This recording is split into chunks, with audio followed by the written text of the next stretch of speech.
बिस्मिल्लाहिर्रहमानिर्रहीम। अस्सलाम वालेकुम नाज़रीन, मैं हूं इरफान हाशमी और आपको प्रोग्राम में खुशामदीद कहता हूं। तारीफ ही उस रब्बुल इज़्ज़त के लिए जिसकी तरफ हम सबको लौट कर जाना है और जिसके हुजूर हम सबको एक दिन पेश किया जाएगा। दोस्तों, आज 11 अक्टूबर है, दिन है हफ्ते का और आज की हमारी ये दूसरी वीडियो है और 3 खबरों पर तफसील से हम बात करेंगे। पहली खबर, KPK में नए वज़ीर आला का इंतखाब, सोहेल अफरीदी के लिए कितने चैलेंजेस मौजूद हैं, पाकिस्तान तहरीक इंसाफ ने क्या हिकमत अमली तैयार की है और पहले इस्तीफ़ा मौसूल नहीं हुआ और एकदम से इस्तीफ़ा मौसूल हुआ, रसीद भी मंजर-ए-आम पर आ गई और हाथ से लिखे गए इस्तीफ़े को क्यों कबूल किया गया। व्यूअर्स, इसकी तफसील मैं आपके सामने रखूंगा और पाकिस्तान तहरीक इंसाफ का मेगा प्लान क्या है, पीर वाले दिन क्या होने जा रहा है, इसकी तफसील आपके सामने रखेंगे आज की इस नशिस्त में। और 92 अरकान अपना वोट किसको देंगे और जुनैद अकबर ने इस हवाले से क्या इंतहाई अहम ऐलान किया, ये भी आपको बताएंगे। और फिर व्यूअर्स, इसके साथ साथ पाकिस्तान तहरीक इंसाफ और इमरान खान जो जेल में पिछले 2 बरस से हैं, उनके ऊपर दहशतगर्दों की पुष्पनाही का इल्ज़ाम बार बार हुकूमत की तरफ से एक बयानी की शक्ल में लगाया जा रहा है। मगर ये हुकूमत भूल गई कि आज से ठीक 3 बरस पहले पाकिस्तान की हुकूमत जब तालिबान से बात करने के लिए एक पॉलिसी लेकर आती है तो उस वक्त की मिलिट्री इस्टेब्लिशमेंट ने क्या कहा और वो तमाम लोग जो आज हुकूमत में हैं, इनके क्या बयान थे जब इन्होंने इमरान खान की हुकूमत को ख़त्म करके, रजीम चेंज करके इक़्तिदार के ऊपर कब्जा किया। तो उस वक्त काबुल कौन गया, कुछ खबरें आपके साथ शेयर करेंगे। इंतहाई अहम इंकशाफात, एक ऐसी रिपोर्ट जिसमें नवाज शरीफ साहब माजी में तालिबान के बारे में क्या कहते रहे, आज इनको मिलकर आईना दिखाएंगे आज के इस प्रोग्राम में। और फिर व्यूअर्स, तहरीक लब्बैक पाकिस्तान का ये जो लॉन्ग मार्च हो रहा है, काफिला कहां तक पहुंचा, अपडेट्स क्या हैं, किन किन इलाकों में इस वक्त पुलिस की भारी नफरी को तैनात किया गया। शादरा का पुल क्रॉस करने के बाद ये इस वक्त गुजरावाला के करीब है और वहां पर पुलिस की भारी नफरी तैनात की गई। जो अपडेट्स आ रही हैं ये भी मैं आपको बताऊंगा आज के सेशन। लेकिन फिर सबसे अहम खबर, KP असम्बली का पीर वाले दिन इजलास बुला लिया गया है और पाकिस्तान तहरीक इंसाफ का एक मेगा प्लान तैयार है। और इस मेगा प्लान का जो बुनियादी एलिमेंट है वो इत्तेहाद, जो हमें आज पाकिस्तान के टेलीविजन चैनल्स के ऊपर नजर आया। आपने इससे पहले जितनी भी अली अमीन गंडापुर की प्रेस कॉन्फ्रेंसेस देखी हो, मीडिया इंटरेक्शन देखी हो, या फिर पाकिस्तान तहरीक इंसाफ का बतौर जमात कोई मौकफ दुनिया के सामने रखना हो, तो आपको अली अमीन गंडापुर हमेशा अकेले नजर आए। और यही तासुर आपको असद कैसर की मीडिया इंटरेक्शन से मिलेगा, सलमान अकरम राजा या फिर जुनैद अकबर, आपको अकेले अकेले ही लोग लड़ते हुए नजर आए। लेकिन आज पहली दफा ऐसा देखने में मिला कि पिछले कुछ हफ्तों से ये तमाम लोग एक दूसरे के खिलाफ बयान दे रहे थे, मगर अब एक पेज आपको कम से कम टेलीविजन स्क्रीन के ऊपर नजर आ रहा है। ये एक बड़ी तब्दीली है और यही इस मेगा प्लान का बुनियादी एलिमेंट है कि अगर आप मुत्तहिद रहेंगे तो आपको, चाहे पाकिस्तान की इस्टेब्लिशमेंट हो, चाहे पाकिस्तान की हर सूबे की हुकूमत हो या फिर आलमी ताकतें, आपको तोड़ नहीं सकती। और यही वो इत्तेहाद चाहिए था पाकिस्तान तहरीक इंसाफ के अंदर।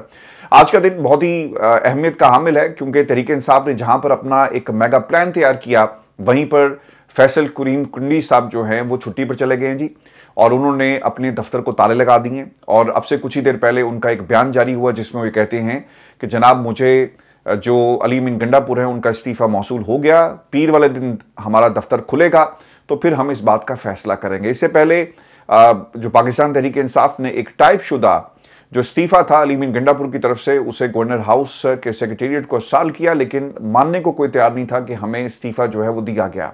लेकिन आज एक हैंड रिटन इस्तीफ़ा जिसमें कन्फर्मेशन है कि मैं इस्तीफा दे रहा हूं, वो इन्होंने ना सिर्फ मौसूल किया बल्कि इसकी एक रसीद भी जारी की गई। और इन्होंने ये जो कई घंटे ज़ाया कर दिए, इसके पीछे क्या अनासिर कारफरमा थे ये मैं आपके सामने रख देता हूं। ये कोशिश कर रहे थे कि किसी तरह ये फजल रहमान को मना लें। ये पाकिस्तान मुस्लिम लीग नून पीपल्स पार्टी तो एक पेज पर मौजूद है, लेकिन उन्हें एक तीसरी ताकत की जरूरत थी जो पार्लियामान में असम्बली के फ्लोर पर इनको वोट दे सके और तैयारी करे और किसी तरह फजल रहमान साहब जो है अपना कैंडिडेट लॉन्च करें। 2 चीज़ें याद रखिएगा, फजल रहमान अब तक की इतलात के मुताबिक मान नहीं रहे।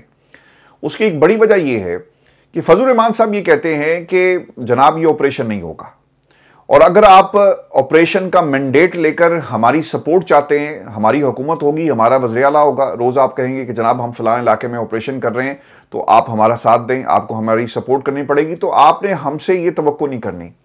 आपने कुछ एक बात याद रखनी है कि फजल रहमान और ANP, इनकी सर पूरी की पूरी सियासत ही इन ऑपरेशंस के खिलाफ है। जिन इलाकों में इनकी आपको सियासत नजर आती है या इनका जो फैन फॉलोइंग के हैं या फॉलोअर्स के हैं या फिर इनके जो क्लाउड्स हैं, जो इनके मेजर हब्स हैं, वहां पर इस वक्त ऑपरेशन हो रहा है। और अगर वहां के लोग इनके खिलाफ हो गए तो सर इनकी सियासत फिर खत्म हो जाएगी। तो इस चीज को वो मानने के लिए तैयार नहीं। ये अब तक की इतलात हैं।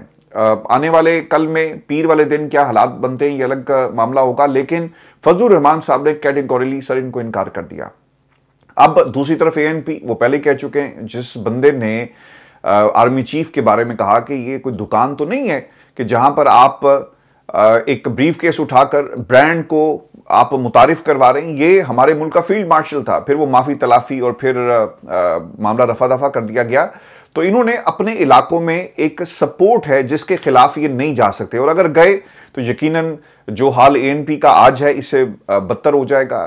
फजलुर रहमान साहब अगर इन इलाकों में ऑपरेशन का ग्रीन सिग्नल देते हैं, क्योंकि याद रखिएगा जो पाकिस्तान की इस्टेब्लिशमेंट और नून लीग और पीपल्स पार्टी मिलकर बयानियां बना रही है, वो बयानियां क्या है कि ये दहशतगर्द हैं और पाकिस्तान तहरीक इंसाफ इन दहशतगर्दों के साथ खड़ी है, पुष्टपनाही कर रही है और हमें इनके खिलाफ ऑपरेशन करना है, हमारी शहादतें हो रही हैं।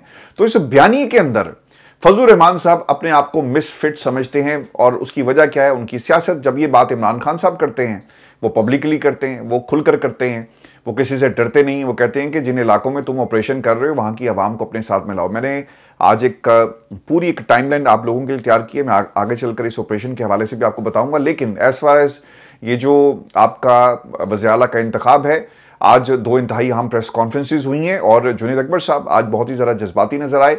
और मुझे सर जो खुशी है, आज मैंने इन तमाम लोगों को इकट्ठे प्रेस कॉन्फ्रेंस करते हुए देखा। मैं आपको पहले भी कहता रहा हूं कि यार इकट्ठे बैठकर कम से कम हफ्ते में एक प्रेस कॉन्फ्रेंस कर लिया करो, दुश्मनों शरीकों को पता चले कि तुम मुतहद हो। लेकिन जब तुम अपने अपने महाज से अकेले अकेले लड़ोगे तो तुम्हें कोई जो है वो सीरियस नहीं लेगा और तुम्हारा वजन जो है वो कम हो जाएगा। लेकिन आज ये इकट्ठे बैठकर लड़ रहे हैं। आज फैसल करीम कुंडी साहब ने जो तारीख का हवाला दिया कि 11 तारीख उसके ऊपर दर्ज है, यानी आज की तारीख है और इसके ठीक 48 घंटे के बाद विद इन दैट टाइम जो आइन में लिखा हुआ है आपको इसे कबूल करना है। अब इसके अंदर जो इस वक्त लीगल माइंड्स हैं वो क्या कहते हैं, मैंने इस पर कुछ लोगों से बात की और जो आइन से रिलेटेड चीज़ें मैं आपके साथ शेयर कर देता हूं कि अगर आप वर्बली रिटन फॉर्म में आप इनकार कर देते हैं, इस्तीफा दे देते हैं कि जनाब मैं as a chief minister of any province काम नहीं करना चाहता, तो आपका वो इस्तीफा तस्वुर होगा। ये नहीं हो सकता कि आप उस इस्तीफे को माने ना, आपको वो 48 घंटों के अंदर या तो आप मानेंगे या फिर ऑटोमेटिकली वो एक्टिव हो जाएगा। अब इस के हवाले से जो इस वक्त पाकिस्तान तहरीक इंसाफ के जो ऑप्शंस थे, जिसके बाद ये इस्तीफा भी मंजर-ए-आम पर आ गया, रसीदें भी मिल गई, पाकिस्तान तहरीक इंसाफ ने इसको काउंटर करने के लिए तैयारी ये की कि अगर ये हमारा इस्तीफा मंजूर नहीं करते तो कोई बात नहीं, हम एक तो आईनी इसके अंदर नकात और टीम काम कर रही है, दूसरा हम अली मीन गंडापुर के खिलाफ तहरीक दम-ए-एतमाद लाकर उसे साइड पे कर देंगे। ये इनका दूसरा प्लान था।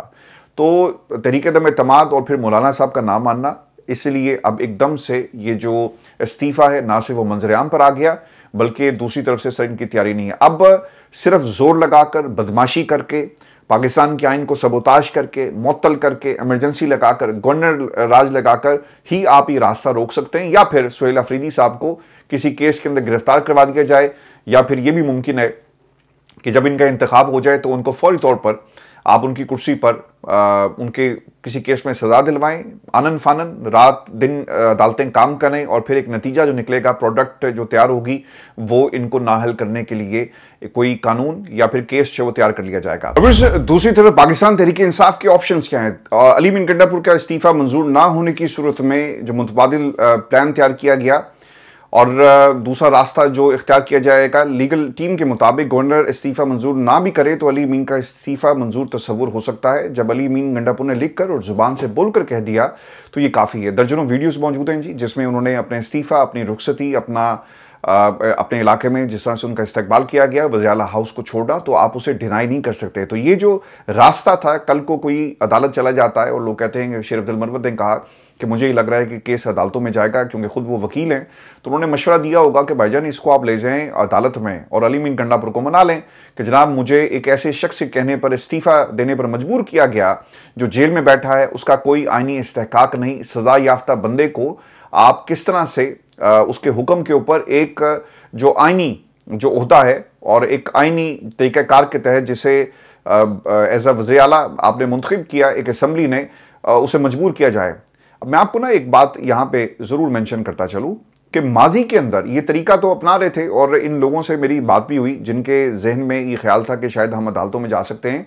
आप इमरान खान के हवाले से तो ये मुद्दा उठाकर किसी अदालत में चले जाएंगे, लेकिन इन्हें नवाज शरीफ साहब याद नहीं है।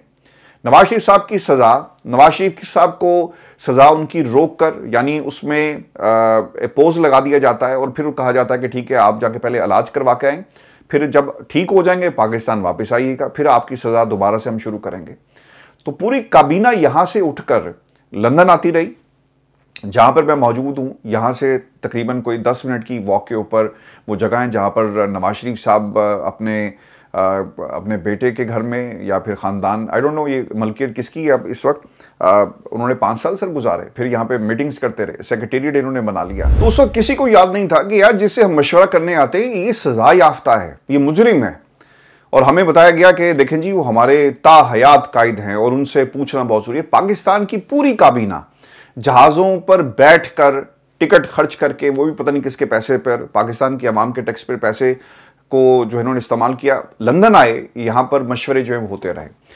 उस वक्त शायद इनको याद नहीं था। व्यूअर्स, पाकिस्तान तहरीक-ए-इंसाफ की 2 प्रेस कॉन्फ्रेंस, सलमान अकरम राजा साहब आज बहुत ही मुस्बत अंदाज में और बहुत ही खूबसूरती से उन्होंने ये केस पाकिस्तान की आवाम के सामने रखा और इन ताकतों से ये मुकदमा लड़ रहे हैं। एक तो कल से ये बात हो रही थी कि क्यों नहीं जवाब दिया गया DGISPR की प्रेस कॉन्फ्रेंस का, तो इसके ऊपर भी उन्होंने दरमियाने रास्ता जो है इख्तियार किया। उन्होंने कहा कि मैं चाहूँ तो एक एक जुमले का जवाब मैं दे सकता हूँ, लफ्ज़ ब लफ्ज़ हमारा जवाब आएगा, लेकिन ये ज़रूरी नहीं है। लेकिन ये बहतान लगाया जा रहा है।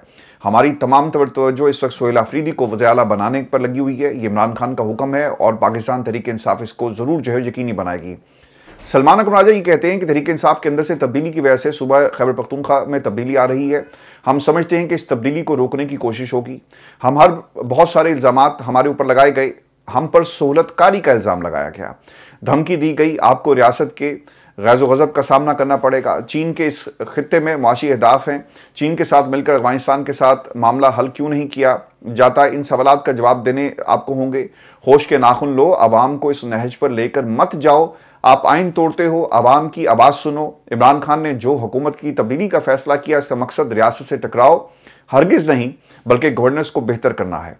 बहुत ही अहम आज की प्रेस कॉन्फ्रेंस थी। मैं बार बार आप तमाम दोस्तों को कह रहा हूँ और आपने खुद भी जाकर देखना है कि इकट्ठे बैठे हुए नजर आए, एक मुत्तहद होने का आपको एक पैगाम यहाँ से इस प्रेस कॉन्फ्रेंस से मिलेगा। फिर सूबाई सदर जो खैबर पख्तूनख्वा जुनैद अकबर, इंतहाई अहम शख्सियत, और इससे पहले इनकी आवाज़ को दबाया जाता रहा। जो अली मीन गंडापुर की जो ब्यूरोक्रेसी थी, उनके अपने मातहत लोग जुनैद अकबर को टफ टाइम दे रहे थे, लेकिन शायद अब ये सिलसिला रुक जाएगा। हम ख्याल लोग आ गए हैं और जुनैद अकबर ये कहते हैं कि कल पार्लिमानी पार्टी के इजलास में फैसला हुआ कि 92 के 92 MPA वोट सोहेल आफरीदी को देंगे। हमारे दूसरे पार्टियों से राब्ते हैं, मुतफिका तौर पर सोहेल आफरीदी को वज़ीर आला बनाने की कोशिश करें। मैंने आपको पहले भी कहा था कि यार फजल रहमान को भी अपने साथ मिला लो और कोशिश करो कि ये जो 92 का फिगर है इसको 100+ कर दो, ताकि एक मजबूत हुकूमत।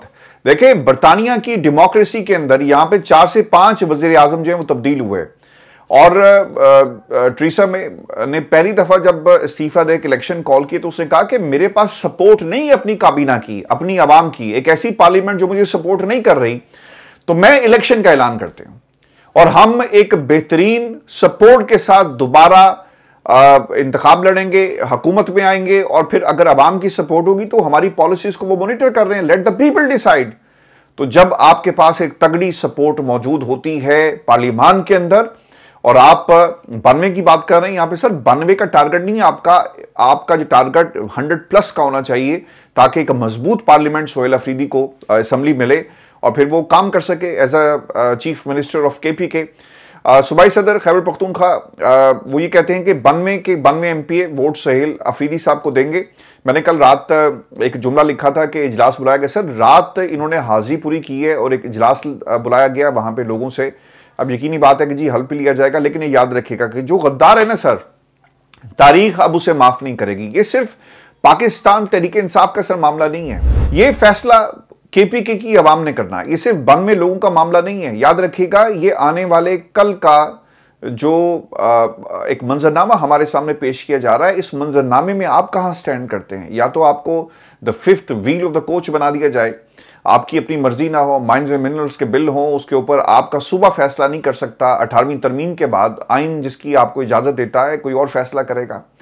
और आपने मेक श्योर करना है कि ये 92 के 92 आपके इलाके का एमपीए जो आपके वोट की ताकत से असम्बली के फ्लोर पर पहुंचा, यकीनन वो वोट इमरान खान का था, उस नजरिए का था जिसकी सजा उसे मिल रही है। आप लोगों ने मेक श्योर करना है कि आपका एमपीए पहुंचे, और फिर सर मैदान होगा और ये ऐवान होगा, और फिर आप इन पॉलिसीज को जो है वो यकीनन उसका दिफा भी कर सकेंगे। लेकिन अगर कुछ और लोग आकर बैठ गए तो देख लें बलूचिस्तान में सर कितना कम ना आया। आज आप में इतनी इखलाकी जरूरत नहीं है कि आप ये बात कह सकें कि जनाब बलूचिस्तान के अंदर बैड गवर्नेंस है। वीर जी, कोई 1 या 2 दिन की बात नहीं है, ये 78 बरस की कहानी है। इस मुल्क को कैसे लूटा गया।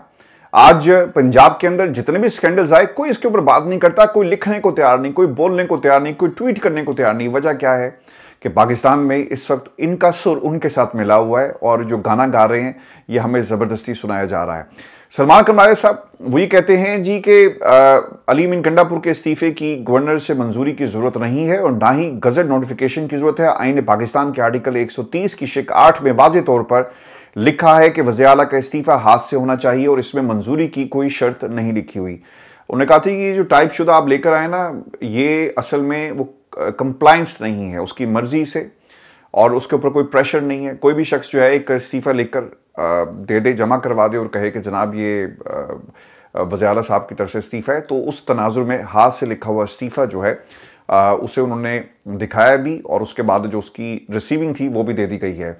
अब मुझे ये समझ नहीं आती कि पहले ही आप ये लोग काम कर लेते, आपको पता था कि ये क्या है मामला, हाथ से लिखा गया इस्तीफा, इसकी अहमियत है, लेकिन ये क्यों नहीं किया गया। खैर, अब इस बात पर मेरा ख्याल है रुकना नहीं। पाकिस्तान तहरीक इंसाफ को आगे बढ़कर ये 92 100+ लोगों को आप इकट्ठा करें और रास्ता बनाएं नए वज़ीर आला का।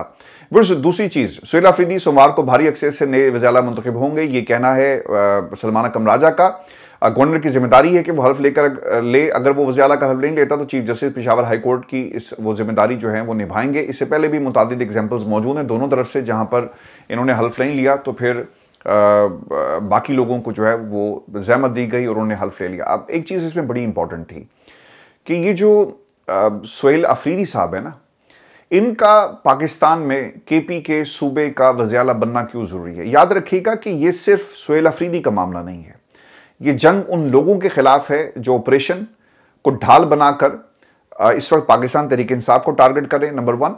और फिर याद रखिएगा कि ये एक ऐसा मार्का बन गया है जहां पर जीतने वाला आने वाले कल की आपको जमानत देगा। अगर पाकिस्तान तहरीक इंसाफ इस मुश्किल वक्त में आगे निकल आई तो एक तो ये इत्तेहाद भी कायम रहेगा, इन्हें सपोर्ट मिलेगी, और ये पाकिस्तान की इस्टेब्लिशमेंट की एक सबसे बड़ी हार होगी। तो खबरें तो यही आ रही हैं कि अगर आप सेठी साहब को सुने, अब तो खैर वो भी ये कह रहे हैं कि ये किसी सूरत भी केपी गवर्नमेंट एक ऐसे चीफ मिनिस्टर के हाथ में नहीं, ये मिनिस्ट्री नहीं जाएगी जो दहशतगर्दी के बारे में नई हाइब्रिड रजीम का बयानिया नहीं मानते। डीजी साहब ने जो बातें की तो क्लियर हो गया कि वो ये नहीं होने देंगे। अब इसका तरीका सर क्या है, इसका तरीका क्या है, ये ऑप्शंस भी मैंने कुछ एक्सप्लोर किए। मौलाना से राब्ते, मौलाना नहीं मानेंगे, अब तक की खबर ये है।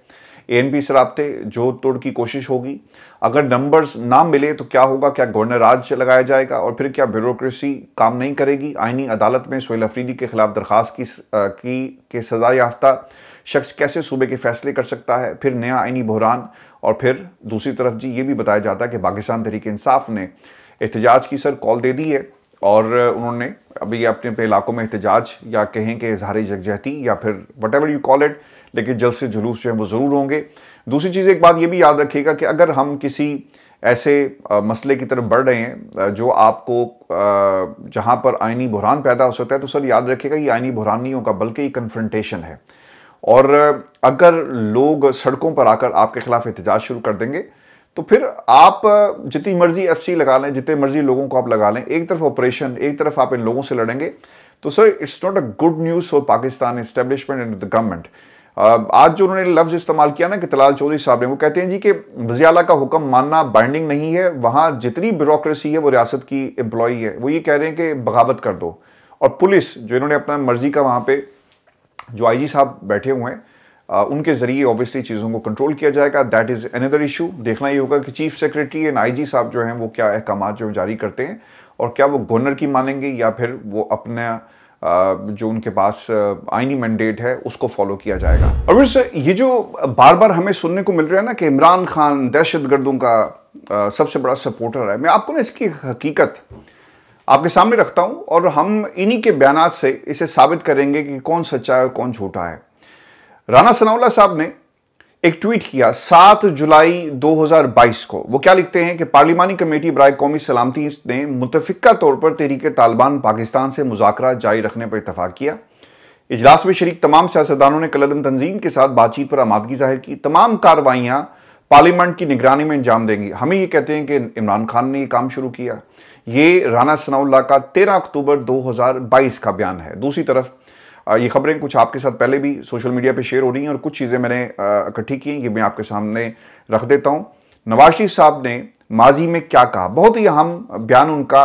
और अल जजीरा ने 30 जनवरी 2014 को खबर दी कि इस्लामाबाद में पार्लियामेंट से खिताब करते हुए नवाज शरीफ ने एक 4 रुकनी कमेटी के क्याम का ऐलान किया। सुनते जाएं जरा इनके झूठ, इनका बयानिया। ये तलाल चौधरी साहब, बाकी लोग क्या कह रहे हैं, ब्यूरोक्रेसी काम छोड़ दे और ये और वो। देखें जरा, इस्लामाबाद में पार्लियामेंट से खिताब करते हुए नवाज शरीफ ने एक 4 रुकनी कमेटी का ऐलान किया जो इस मुसल्ला गिरोह से मुज़ाकरात का आगाज करेगी। ये तालिबान का गिरोह 2007 से रियासत के खिलाफ बढ़ती हुई मनसूबाबंदी के साथ हमले करता रहा और पाकिस्तान के बेशतर गैर मुनज़्ज़म कबायली इलाकों से अपनी कार्रवाइयां अंजाम देता रहा। 2007 से रियासत के खिलाफ बढ़ती हुई मनसूबाबंदी के साथ हमले करता रहा। उस वक्त तो सर हर रोज़ धमाका होता था। लाहौर मुझे आज भी याद है, हाफिज सईद साहब का जी केस था। अटॉर्नी जनरल उस वक्त गालबन आपके लतीफ़ खोसा साहब थे और 15 की एक रेस्क्यू की बिल्डिंग है, अगर आप लाहौर से हैं तो आपको पता होगा। तो वो उन्होंने ना पूरी धमाके से उड़ा दी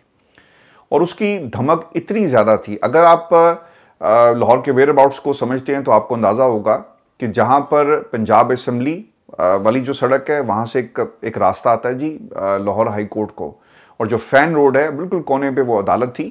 तो उसकी जो छत है वो थर्मोपोल की बनी हुई थी, तो बाकायदा डस्ट उस छत में से निकली। धमाका इस कदर शदीद था और ये वो दिन थे जहाँ जब हमें हर रोज़ कोई ना कोई शहादत, कोई ना कोई, आप घर से निकले ना तो अगले ही लम्हे आपको फ़ोन आ जाता है कि जनाब फलां जगह पहुँचे, धमाका हो गया।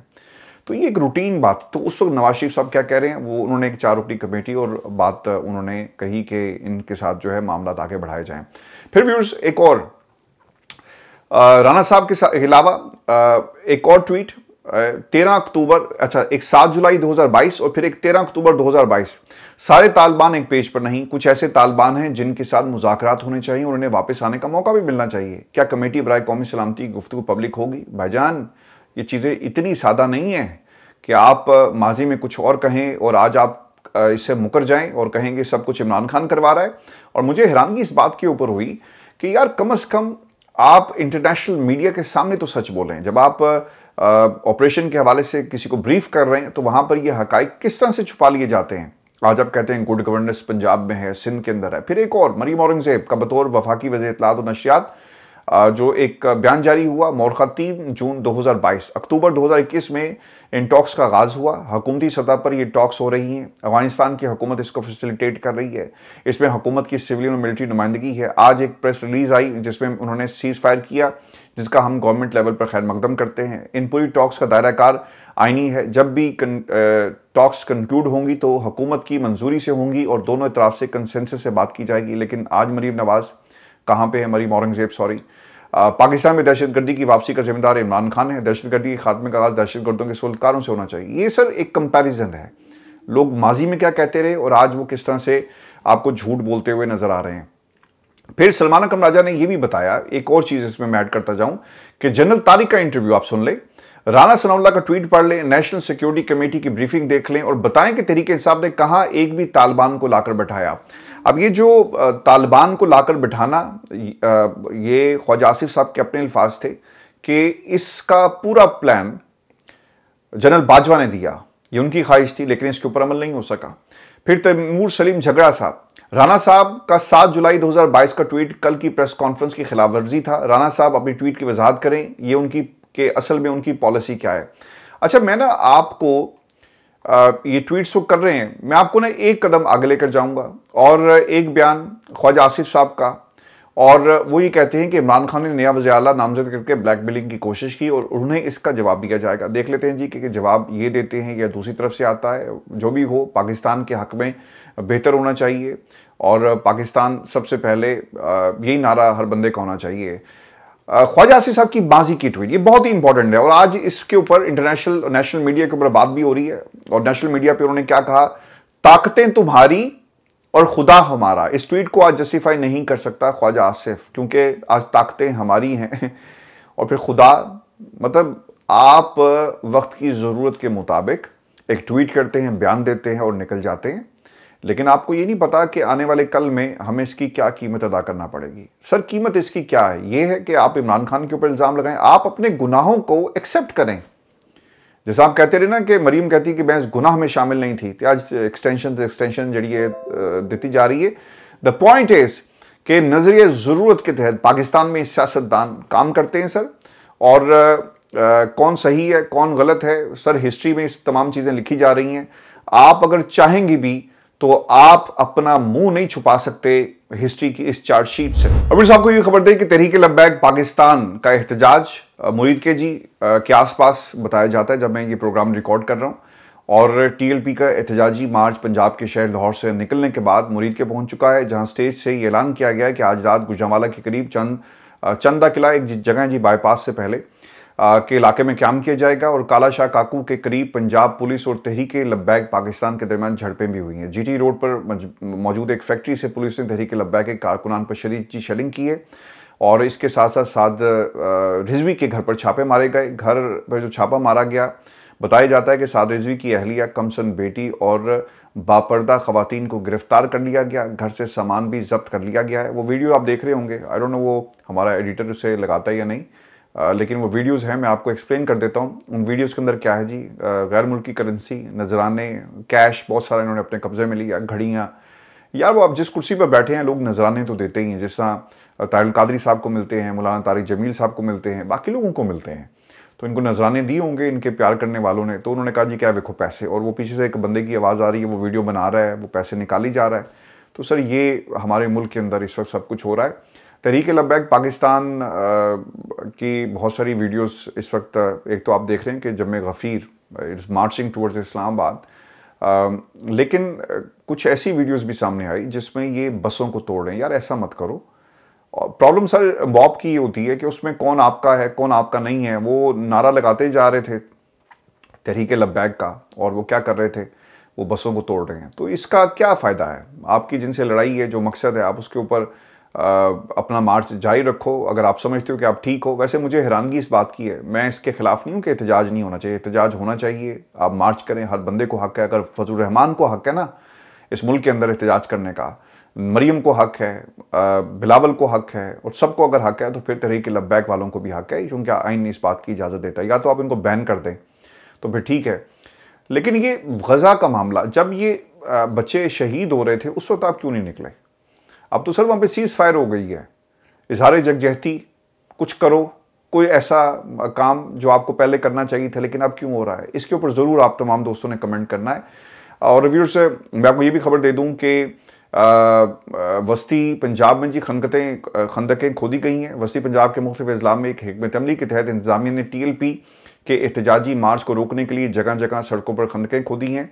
और सहाफ़ी मोहम्मद उमैर, ये कोई डिजिटल मीडिया के सहाफ़ी हैं जी, ने कहा कि भुट्टो दौर में जब पंजाब पुलिस ने उस्ताद दामन को गिरफ़्तार किया तो अदालत पेशी पर पुलिस ने अदालत को बताया कि उनके घर से असलहा, बम, पिस्तौल, हैंड ग्रेनेड वगैरह बरामद हुए।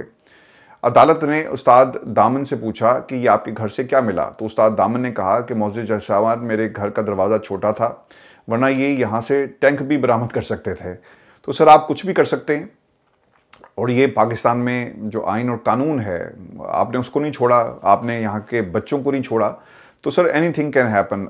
दूसरी चीज़ मैं आपको ये बता दूं कि गुजरांवाला में सर हैवी मशीनरी पहुंचा दी गई है, और बताया जाता है कि क्रेनों की मदद से खंदकें जो हैं वो खोदी जा रही हैं, और किसी तरह भी इनको आगे जो है वो बढ़ने नहीं दिया जाएगा।